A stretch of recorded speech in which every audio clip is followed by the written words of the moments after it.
नमस्कार विद्यार्थी मित्रांनो, डॉक्टर सुशील स्पॉटलाईट या आपल्या यूट्यूब चॅनलवर तुमचं सर्वांचं स्वागत आहे. आज आपण 19 ऑक्टोबर 2020च्या चालू घडामोडींचं विश्लेषण बघणार आहोत. तत्पूर्वी डॉक्टर सुशील स्पॉटलाईटला टेलिग्रामवर फॉलो करण्यासाठी डिस्क्रिप्शनमधली लिंक तुम्ही वापरू शकता. फेसबुकवरही आपला ग्रुप आहे, तिथेही फॉलो करू शकता.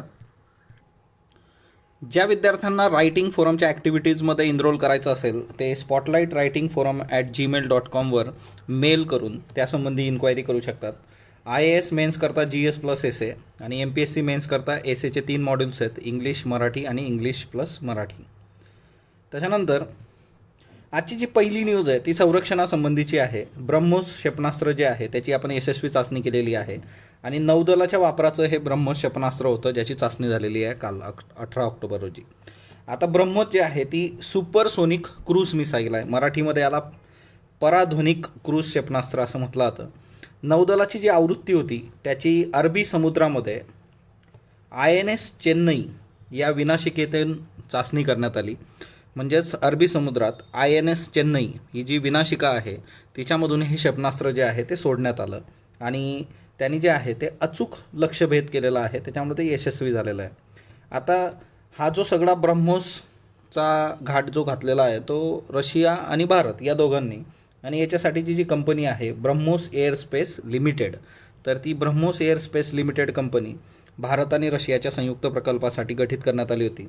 आणि या सगळ्या याच्यामध्ये ज्या बेसिक गोष्टी ब्रह्मोसबद्दल आपल्याला एक्झाम ओरिएंटेड याच्याने माहीत पाहिजेत, तिच्यामध्ये काय काय येतं. एक तर 2 स्टेज मिसाईल आहे, सॉलिड प्रोपलंट बूस्टर इंजिन आहे याला. एवढं एक लक्षात ठेवा की ही 2 स्टेज मिसाईल आहे. बऱ्याचदा हेही विचारलं गेलेलं आहे आणि त्याच्यामुळे स्टेजेस पण आपल्याला माहीत पाहिजेत. आता याच्यामध्ये जे आहे तर भारताचं DRDO आणि रशियाचं NPO मशिनोस्त्रेनिया ही त्यांची कंपनी आहे रशियाची, आणि भारताचं DRDO यांच्या संयुक्त विद्यमानातून हे ब्रह्मोस एअरस्पेस लिमिटेड तयार करण्यात आलेलं आहे, जे याच्या संबंधीच्या सगळ्या बाबी बघतं. मारक क्षमता किती आहे तर 290 किलोमीटरपर्यंत एवढी तिची मारक क्षमता आहे. आणि याचं जो प्रिन्सिपल कुठल्या तत्वानुसार काम करतं आहे, फायर अँड फॉरगेट. एकदा सोडलं विषय संपून गेला. Fire forget. 200 ते 300 किलो वजनाची युद्धसामुग्री ते वाहून नेऊ शकतं.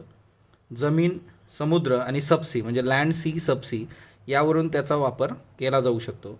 ब्रह्मोस सेवेत असणारी पहिली सुपरसोनिक क्रूज मिसाईल आहे. तर हे MCQ करता लक्षात ठेवा, है ना. सेवेत असणारी पहिली supersonic cruise missile BrahMos. Okay, तर हे काही बेसिक्स होते. आता बघा, हा प्राणी जो तुम्हाला दिसतोय पालीसारखा प्राणी आहे आणि मोस्ट प्रॉब्ली तुम्ही हे बघितलं असेल, हे खूप कॉमन आहेत. याला काय म्हटलं जातं तर स्किंक असं म्हटलं जातं. बघा, स्किंक हा एक रेप्टाईल आहे आणि जशा पाली असतात त्याच पद्धतीचं हे असतं. आता ही जी आहे सिंक ही कुठली आहे तर ब्रॉन्झ ग्रास सिंक आहे. आणि इकडं तुम्हाला शेतामध्ये, गॅरेजमध्ये, घराच्या आजूबाजूला, म्हणजे हा खूप कॉमन प्रजाती आहे ही.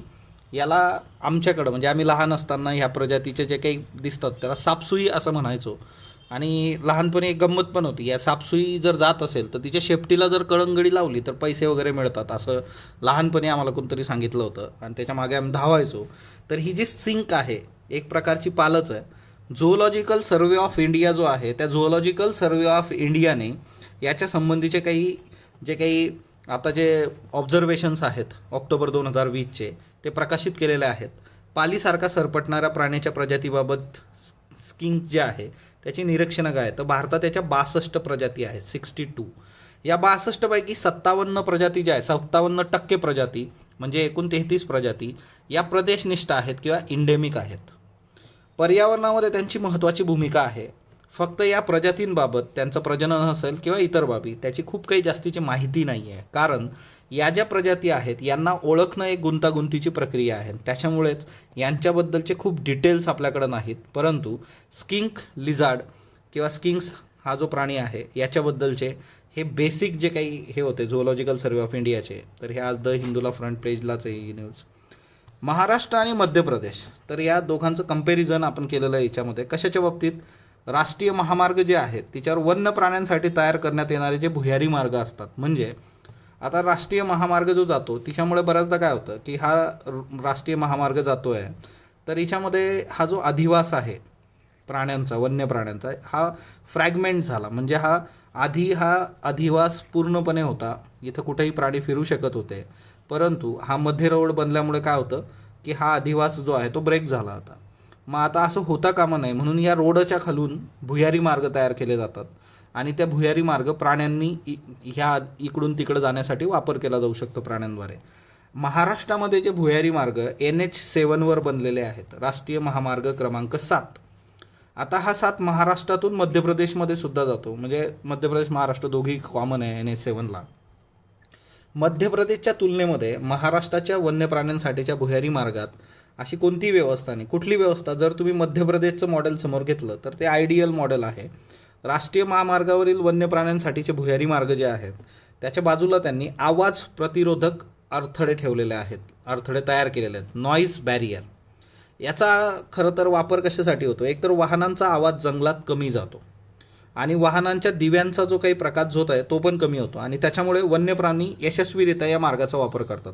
तुम्ही जर असं नाही केलं तर तो भुयारी मार्ग बनवून पण काही फायदा नाही. जर तिथं मोठ्या प्रमाणावर आवाज असेल, प्रकाश असेल तर शक्यतो हे प्राणी येत नाही. म्हणजे तुम्ही जी लोक शेतकरी असतील, आता शेती ज्यांच्याकडे आहेत त्यांनी बघितलं असेल की बऱ्याचदा वन्य प्राणी असतील किंवा मग बाकीचे जे काही प्राणी असतात, नीलगाय वगैरे, तर ते बऱ्याचदा अन्नाची नासधूस खूप करतात किंवा भुईमुगासाठी जे असतात की डुकरं येऊन ती सगळी खाऊन जाणार. तर त्याच्याकरता काय असतं की शेतामध्ये रात्री लोक लाकूड वगैरे पेटवून ठेवतात आणि ते प्रकाश जे असतात त्याच्यामुळे प्राणी येत नाहीत. मग त्याच्यामुळे ह्या गोष्टी करणं अपेक्षित आहे.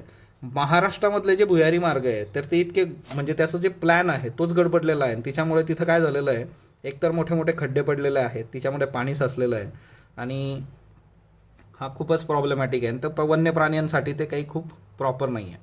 आता दुसरा एक इश्यू असतो, दुसरा एक महत्त्वाचा कन्सेप्ट लक्षात ठेवा की इथं आता आपण जंगलात आवाज कमी जाण्याबद्दल बोलतो आहे. तर हा जो महामार्ग किंवा रस्ता असतो त्याच्या दोन्ही बाजूला झाडं लावायची. याला काय म्हटलं जातं? ग्रीन बेल्ट म्हटलं जातं. Okay, sorry, not green belt, it is green muffler.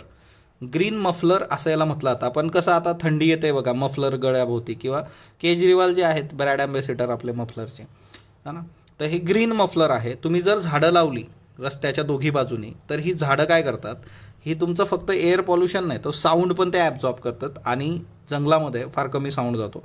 त्याच्यामुळे म्हणजे ध्वनी प्रदूषण आणि एअर पॉल्युशन ह्या दोघांसाठी ग्रीन मफलर हा एक आहे ना खूप चांगला उपाय आहे. तर हेही एक महत्त्वाचं आहे, तेही लक्षात ठेवा. ग्रीन मफलर महत्त्वाचं आहे. दुसरा मुद्दा याच्यामध्ये जो येतो की एकंदरीतच आता याच्यासाठी कोर्टात केसही चालू आहे, महाराष्ट्राचे भुयारी मार्ग जे वन्य प्राण्यांचे आहे. तर बघू येत्या काळामध्ये गोष्टी कशा होतात. थायलंडची आपण न्यूज बघितली होती बघा. थायलंडच्या राजेशाही विरोधामध्ये लोकशाहीवादी नागरिक जे आहेत ते रस्त्यावर उतरलेले आहेत. त्याचा फोटोही मी तुम्हाला दाखवला होता त्या दिवशी ते गव्हर्नमेंटच्या बिल्डिंग बाहेर बसले होते. तर आता काय झालेलं आहे की काल त्यांनी 18 ऑक्टोबर रोजी बँकॉकमधला जो विजयस्तंभ आहे त्यांचा, तिथं शक्तीप्रदर्शन केलेलं आहे लोकांनी. आता खरं तर राजेशाही विरोधामध्ये लोकशाहीवादी नागरिकांची चळवळ ही पहिली नाही आहे, अशा खूप आधी झालेल्या आहेत. मार्च 2020मध्ये तुम्ही जर बघितलं तर विद्यापीठाच्या स्तरावर हे सगळं सुरू झालं होतं, विद्यार्थ्यांनी सुरू केलेलं आंदोलन होतं आहे. आणि ऑक्टोबर 2020मध्ये आता नागरिकांचाही सहभाग मोठ्या प्रमाणावर वाढलेला आहे आणि याची तीव्रता वाढलेली आहे. याचं रिझन काय आहे? एकतर थायलंडमध्ये राजा आहे, म्हणजे राजेशाही आहे, तरीसुद्धा लोकशाही मार्गाने तिथं नियुक्त पंतप्रधान आहे. म्हणजे हा पण एक खूप महत्त्वाचा आस्पेक्ट आहे. असे तुम्हाला बऱ्याच दिसतात की मोनार्कियल आहे, की तुम्ही जर है ना मिडल ईस्टमध्येही बघितलं तर है ना, तर आता अरब कंट्रीजमध्ये वगैरे, तर इथं राजा आहे परंतु लोकशाही मार्गाने नियुक्त पंतप्रधान आहे. पण जे काम होतं आहे ते प्रॉपरली होत नाही आहे. 2016मध्ये भूमिबोम नावाचा राजा होता बघा. 2016मध्ये हा राजा पायउतार झाला. त्याच्यानंतर त्याचा जो मुलगा आहे वजिरालोंगकॉर्न, आता याचं नाव जसं आहे तसाच हा ना महावजिरा लोंगकॉर्न हा राजा झाला 2016मध्ये थायलंडचा. याच्या आधी याचे वडील होते भूमिबोमच्या काळामध्ये थायलंडमध्ये ओके होतं, म्हणजे नागरिकांना कुठलाही इश्यू नव्हता. आता हा महावजिरा लोंगकॉर्न जो आहे हा थायलंडमध्ये राहत नाही, याचं वास्तव्य जे आहे ते जर्मनीमध्ये आहे. एक तर हा जर्मनीत राहतो, मग तुम्ही थायलंडचे राजे आहे, थायलंडमध्ये राहा, तिथली परिस्थिती काही घेणं देणं नाही. याच्याबद्दलचं एक स्टेटमेंट आहे बघा की एका जर्मन अधिकाऱ्याने ते स्टेटमेंट केलेलं आहे आता रिसेंटली. मोटरसायकल उडवणे, खाणे, संग करणे या 3 गोष्टीचाच थायलंडच्या महाराजांना रस आहे. तो ह्या 3 बाबी ज्या आहेत, म्हणजे हिच्यावरून त्याचं एकंदर कॅरेक्टर तुमच्या समोर येतं. दुसरा मुद्दा असा आहे की आता हा थायलंडचा राजा, म्हणजे हा ज्यावेळेस युवराज होता त्यावेळेस यांनी चांगल्या मोठ्या वेगवेगळ्या देशांमधल्या विद्यापीठातून शिक्षण घेतलेलं आहे. जे काही मिलिटरीसाठीचे युनिव्हर्सिटीज आहेत वेगवेगळ्या देशांमधले, तिथूनही यांनी सगळं जे आहे ते शिक्षण घेतलं आहे म्हणजे मिलिटरीचं. त्याच्यामुळे थायलंडची जी सेना आहे, मग ती एअरफोर्स असो, नेव्ही असो किंवा मग स्थल सेना असो, आर्मी असो, तर यांचा जो ओढा आहे तर राजाकडे जास्त आहे, जरी तिथं लोकशाहीवादी पंतप्रधान असला तर. आता ही लोक आंदोलन का करतात? एक तर यांचा जो राजा आहे ना, तो काय करतोय ते तुम्ही बघितलं. आता ज्यावेळेस राजा हे असले प्रकार करत असेल तर त्या देशामध्ये अनागोंदी मोठ्या प्रमाणावर असणार आहे. आंदोलनाची कारणं काय? एकतर आर्थिक आघाडीवर पूर्ण अपयश आलेलं आहे या देशाला, इथली आर्थिक घडी विस्कटली आहे, बेरोजगारीत वाढ झालेली आहे, छान चोकीत राहणारे सत्ताधीश जे आहेत की त्यांना काही घेणं देणं नाही, जनतेच्या पैशाचा गैरवापर करणं आणि एवढं सगळं करून नागरिकांची मुस्कटदाबी करणं, या सगळ्या गोष्टींमुळे मग, आणि सगळ्यात बेसिक गोष्ट, बेरोजगारी वाढली की विद्यार्थ्यांच्या बाबतीमध्ये गोष्टी झालेल्या आहेत. आंदोलनं भारतातही तशी हिस्ट्री आहे सगळी. JPची आंदोलनं जे होती, JPनी जे नेतृत्व केलं होतं सगळं इमर्जन्सीच्या आधी, तर तिच्यामध्ये मेजर इश्यू ते होते. आताचे जे पंतप्रधान इथले आहेत, त्या पंतप्रधानाचं नाव आहे प्रयुत. ओके. आता हे प्रयुत जे पंतप्रधान आहेत ते लष्करी अधिकारी आहेत, माजी लष्करी अधिकारी. आता या लष्करी अधिकाऱ्यांनी राजसत्तेविरोधात बंड केलं होतं आणि क्रांतीच्या मार्गाने सत्ता हस्तगत केली होती. परंतु आता काय झालेलं आहे की ज्याच्या विरोधात यांनी क्रांती केली तो त्याच्यासारखाच वागायला लागलेला आहे. म्हणजे राजेशाही विरोधात तुम्ही क्रांती करून सत्तेत आलात, पण तुम्हीच त्या राजेशाहीचे जे काही गुणधर्म होते ते घेऊन तशाच पद्धतीने वागायला लागलात. तर हा एक खूप हे आहे. म्हणजे एक आम्हाला हिंदीमध्ये धडा होता, आम्ही जेव्हा शाळेत होतो तेव्हा, तिच्यामध्ये एक गोष्ट होती. म्हणजे एक माणूस असतो है ना, आणि तो एका शहरामध्ये मजुरी वगैरे करत असतो, खूप कष्ट करतो, आणि एका दिवशी संध्याकाळी तो त्याचं काम करून घराकडे जात असतो. आणि त्या शहरामधला जो खूप प्रतिष्ठित असा धनाढ्य माणूस असतो एक, म्हणजे तो सर्वेसर्वा. आता हा रस्त्यावरून जात असतो आणि तो सर्वेसर्वा जो आहे त्या याचा सावकार म्हणा तुम्ही किंवा त्या हा ना, तो जो माणूस असतो तो त्याच्या पालखीतून येत असतो आणि तो त्याच्या पालखीतून रस्त्यावरून जात असतो आणि त्याचे सगळे मग पालखी धरणारी जी लोक आहेत, त्याचे सेवक आहेत, ते बरोबर असतात आणि हा रस्त्याच्या मध्यभागी असतो. तर त्या व्यक्तीची पालखी जाते म्हणून हा जो मजूर आहे, कष्टकरी आहे, तो रस्त्यात सापडतो म्हणून त्याला उचलतात, ते खूप मारतात आणि फेकून देतात बाजूला. कारण बाबा तुला कोड ऑफ कंडक्ट कळत नाही आहे की ज्यावेळेस या व्यक्तीची सगळी सवारी जाणार आहे त्यावेळेस रस्ता मोकळा पाहिजे. हा व्यक्ती जो असतो ना, तो त्यावेळेस विचार करतो की देवानी मला का जन्म दिला बाबा. तो देवाला प्रश्न विचारतो की जर माझ्यासारखे लोक तुला जन्माला घालायचे होते, मजूर की जे कष्ट करतात है ना, फाटकी लोक, तर तू याच्यासारखी लोक जन्माला घातली किंवा माझ्यासारखी घातली, मग हे एवढी कॉन्ट्रावर्सी का? जर तू मजूर जन्माला घातलेला आहे तर एवढा सावकार जन्माला का घातला मग, असा तो प्रश्न देवाला विचारतो. नंतर मग तो ठरवतो है ना, एकदम बॉलिवूड स्टाईलमध्ये, की आता मी मोठा होणार है ना. आणि तो मोठा होतो आणि खूप मोठा माणूस होतो, तो खूप कष्ट करतो, मग नंतर पैसा खूप येतो आणि त्या शहरातला तो धनाढ्य माणूस बनतो मग काही वर्षानंतर. मग तशीच त्याची पालखी पण रोज संध्याकाळी जात असते. आणि असा एक इन्सिडन्स होतो की तो जसा त्याच्याबरोबर समोर तो मजूर म्हणून एका सावकारासमोर आला होता, तसाच हा एका सावकाराच्या समोर, सावकार याची जी पालखी जात असते तेव्हा एक मजूर समोर येतो, याचेही सेवक त्याला मारतात आणि फेकून देतात. मग तो देवाला प्रश्न विचारतो की माझ्यासारखे ना धनाढ्य लोक जन्माला घातलेत, तर ही किड्यामुंगीसारखी लोक जन्माला का घातली. तर तसला हा सगळा प्रकार आहे. हे जे प्रयुत आहे की स्वतः या सगळ्या सिस्टीमच्या विरोधात लढले आणि त्यांच्यासारखेच वागतात. थायलंडमधली परिस्थिती वाईट आहे सध्या. इराणवर जे काही सगळे निर्बंध होते शस्त्रास्त्रांसंबंधीचे, ते इराणचे जे निर्बंध आहेत ते आता गेलेले आहेत बघा. आणि त्याच्यामुळे इराण आता जे आहे की नेसेसरी आर्म्स जे आहेत ते घेऊ शकतो. एकंदरीतच जे सगळं न्यूक्लिअर डील आणि त्या सगळ्या गोष्टी होत्या, US तिच्यातून बाहेर पडलं आणि त्याच्यामुळे आता इराणकडे तो एक ऑप्शन आलेला आहे. साईट्स, आजच्या कुतूहलमध्ये साईट्स आलेलं आहे बघा. खरं तर साईट्स तुम्हाला पर्यावरणाच्या पुस्तकात पण आहे, पण कुतूहलमध्ये ते खूप प्रॉपरली देत आहे. तिच्यामुळे तिथून प्रश्न जर उचलला डायरेक्टली तर विचारला जाऊ शकतो. याचा फुल फॉर्म आहे convention on international trade in endangered species and wild fauna and flora.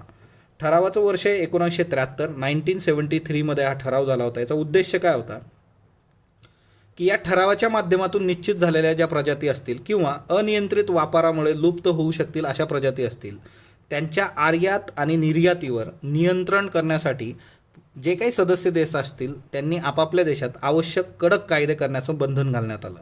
Okay. म्हणजे जे लुप्तपाय होणाऱ्या प्रजाती आहेत किंवा या ठरावानुसार एखाद्या प्रजातीला त्या ग्रुपमध्ये टाकलं साईट्सच्या, तर त्याच्या संबंधी पण या कायद्याची प्रभावी अंमलबजावणी झाली पाहिजे. त्याच्याकरता किमान शिक्षेची तरतूद करण्याचं पण बंधन घालण्यात आलेलं आहे.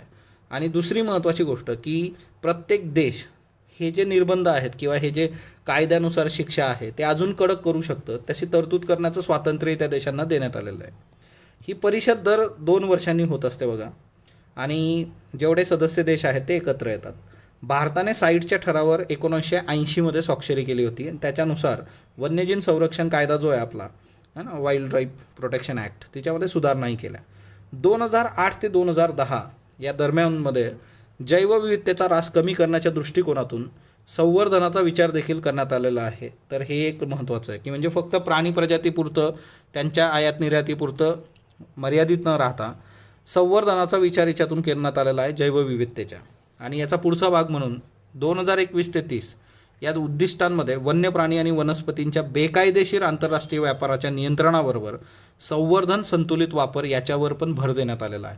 म्हणून हे MCQसाठी महत्त्वाचं आहे की हे फक्त आता आयात निर्यात प्राणी प्रजाती इतकं मर्यादित न राहता पर्यावरणाच्या संवर्धनासाठी पण काम करतं आहे साईट्स.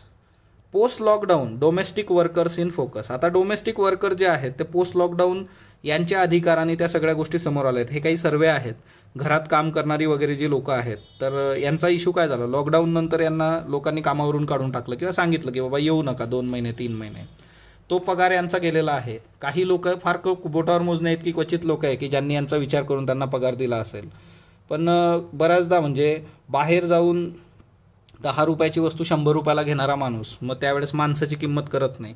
आणि हे डोमेस्टिक वर्करच्या बाबतीत बऱ्याचदा दिसून येतं. बरेच इश्यू आहे ते है ना, मोठमोठ्या सोसायटीमध्ये राहणारी लोकंसुद्धा हा विचार करत नाहीत, ज्यांचं इकॉनॉमिक खूप चांगलं आहे. आणि त्याच्यामुळे यांचा इश्यू जो आहे तो मोठ्या प्रमाणावर आला.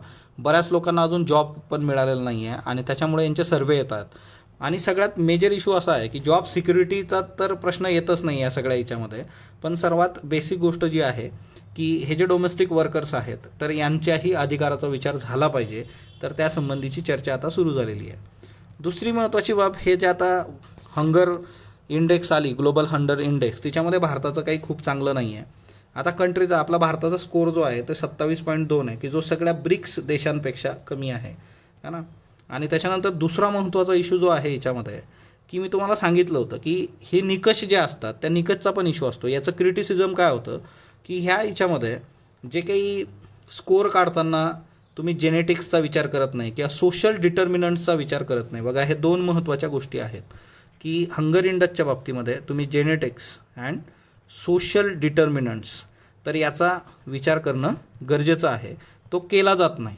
म्हणून जे ह्या ज्या इंडेक्स असतात त्या इंडेक्सचा बराच इश्यू आहे, त्यांच्यावर पण क्रिटिसिझम आहे. पण हीच गोष्ट आपल्याला भारताच्या बाबतीमध्ये ती एक सापडते की नॅशनल फॅमिली हेल्थ सर्वे 4 जो आहे 2015-16 तिच्यातही दिसून येतं की भारतामध्ये महिला असतील आणि मुलं असतील त्यांच्या बाबतीमध्ये खूप प्रॉपरली डायट डायव्हर्सिटी, हा जो अन्नातली विविधता आहे खाद्यपदार्थातली, ती दिसून येत नाही. हे तिच्यातही दिसलेलं आहे. सो ही एक फार महत्त्वाची बाब आहे आणि याच्यावर आपण काम करणं अपेक्षित आहे. आता बघा, सायकल बिझनेस खूप मोठ्या प्रमाणावर वर्क होतो आहे आजच्या डेटमध्ये. सायकलबद्दल आपण बघितलं होतं, आपण आयातीवर निर्भर आहोत बऱ्यापैकी. गिअरच्या सायकलच्या बाबतीमध्ये 15,000च्या खाली ज्या सायकली आहेत चायनावर, तर याच्यावर पण एक आर्टिकल आहे की why the cycle business is booming. तर सगळ्यात बेसिक आहे आजच्या डेटमध्ये कोविड-19ने याला बऱ्यापैकी खतपाणी घातलेलं आहे. कोविड-19, इम्युनिटी, त्याच्यानंतर दुसरा मुद्दा जो आहे की फिटनेस, त्याच्याकरता पण सगळी लोकं आता सायकलवर तुटून पडलीत. आणि याचे दुसरे ॲस्पेक्ट जे आहे की पेट्रोलियम, हा ना, एकंदरीत तुमचा खर्च कमी होतो है ना. ग्रीन आहे सायकल, काय आहे 100% ग्रीन. पुण्यामध्ये हे प्रपोज करण्यात आले होते, सायकलचे रोड बनलेत, पण त्या सायकलच्या रोडवर सायकल सोडून सगळं असतं, इथं सायकलच नसते तेवढी. Cycling is green. तर तेही एक लक्षात ठेवा. येत्या काळात असंही विचारलं जाऊ शकतं की कोविड-19मुळं असे कुठले बिझनेसेस आहेत जे बूस्ट झालेत, तर तिच्यामध्ये हा एक बिझनेस लक्षात ठेवा. आसाम आणि मिझोराम यांच्या बॉर्डरवर हिंसाचार झाला, दोघी राज्यांमधली लोकं, म्हणजे युनिटी इन डायव्हर्सिटी नावाचं जे प्रकरण आहे तर त्याच्यावर प्रश्नचिन्ह मग अशा गोष्टींमुळे निर्माण होतो. आणि हे नेहमीचे काही ना काही प्रकरणं चालू असतात, पण आता तिथली परिस्थिती जरा बरी आहे. त्याच्यानंतर बालकुमार साहित्य संमेलन जे आहे त्याच्याबद्दल अनिश्चितता आहे कोविड-19मुळे. जर हे झालं तर मग ते आपण बघूयात. अमरेंद्र भास्कर मराठी बालकुमार साहित्य संस्था जी आहे ते दरवर्षी हे आयोजित करते बालकुमार साहित्य संमेलन. जर ते झालं तर मग आपण कव्हर करूयात सगळं. कालचे प्रश्न बघा. प्रेस ट्रस्ट ऑफ इंडियाबाबत बिनचूक विधान. नोंदणी 47मध्ये झाली, 49पासून कार्यरत आहे. बरोबर. जगातली एकमेव वृत्तसंस्था जिचा स्वतःचा कम्युनिकेशन सॅटेलाइट आहे. जगातली नाही, साऊथ एशिया. त्याच्यामुळे हे स्टेटमेंट चुकीचं आहे. ना नफा ना सहकारी तत्वावर काम करतं. बरोबर आहे. अ आणि क बरोबर आहे. खालीलपैकी कुठली ही ठिकाणं कशासाठी प्रसिद्ध आहे? चन्नपटना, निर्मल, इटिकोप्पका, कोंडापल्ली. खेळण्यांसाठी. द बॅटल ऑफ बिलॉंगिंग हे पुस्तक खालीलपैकी कुणी लिहिलं आहे? तर हे पुस्तक जे आहे ते शशी थरूर यांचं पुस्तक आहे. न्यू स्टार्ट करार जो आहे तो अमेरिका रशियामध्ये आहे. निवृत्त न्यायाधीश मदन लोकूर जे आहेत तर यांचं प्रदूषणासंबंधीची ही समिती आहे. त्याच्यानंतर आजचे प्रश्न घ्या. जिनोम इंडिया प्रकल्प पर्यावरण मंत्रालयाद्वारे राबवला जातो. जिनोम सिक्वेन्सिंगद्वारे जिनोम इंडिया प्रकल्पात भारतीयांच्या आरोग्याचं विश्लेषण केलं जाणार आहे. फक्त अयोग्य, फक्त ब योग्य, दोन्ही योग्य, दोन्ही अयोग्य.